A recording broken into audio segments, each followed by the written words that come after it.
जब जब दहला विश्व हमारा, जब जब दहला विश्व हमारा, और जब जब बेमकसद खून बहा, चीन रूस जापान सभी ने भारत को एक दूत कहा, भारत को एक दूत कहा.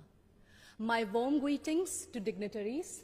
I am Mahira Khan from Chhattisgarh, and I am here to speak on the topic of peace building and reconciliation, ushering in the era of no war. Taking pride in India's history is one of the parch prans given by the Prime Minister in the age of Amrit Kal.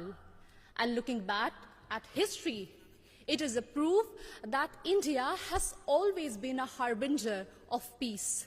No war does not mean that we have no reason to fight war. It only means that we give importance to peace by following values of compassion and forgiveness. It was the value of compassion that even after winning the war in Kalinga, Samrat Ashok decided to never wage a war and spend his entire life to preach the message of peace to countries as far as Greece. It was the value of forgiveness that even after the British sent our soldiers to world wars and our farmers to famines, Mahatma Gandhi still chose ahimsa and satyagraha for independence. Taking inspiration from India, Nelson Mandela also chose to forgive the apartheid regime in South Africa.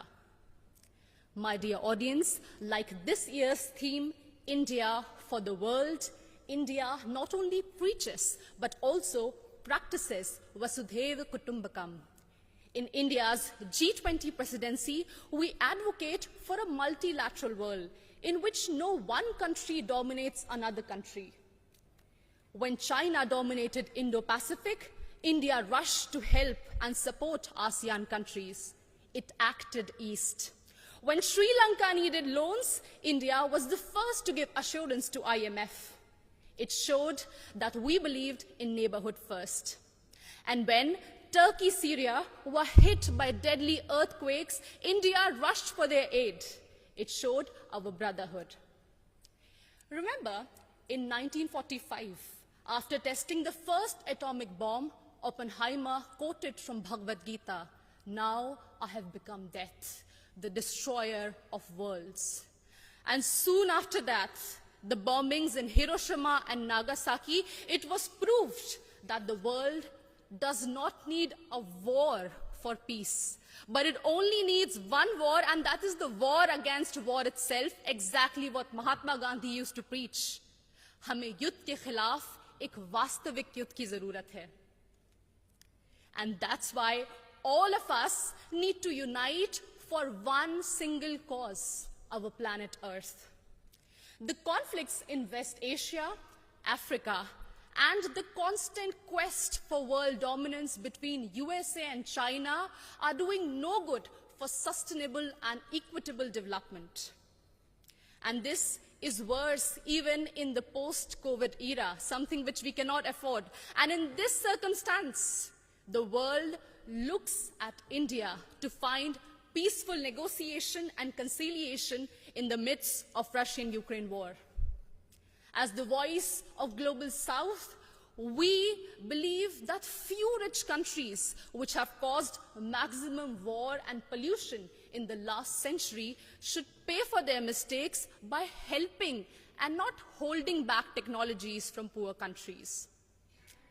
I understand that we might be divided by borders, but we believe that our culture, sports, and ideas could unite us. And in this condition, the world looks at International Solar Alliance for an equitable solution to green energy transition. Our jawar, bajra, and ragi are being celebrated as superfoods in the world today. And the world looks at Ayush for a healthy lifestyle.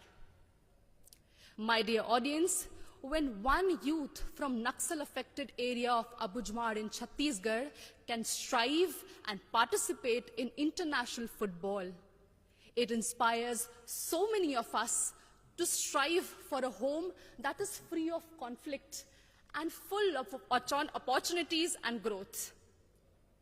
In us, in each of us, lies immense ability to solve any internal or external conflicts through peace, passion, and compassion. बढ़े चलो यही निदाए वक्त है, ये कायनात, ये ज़मी, ये कहकशा का रास्ता, इसी पे गामज़न रहो, अमन की राह पर चलो. Thank you so much.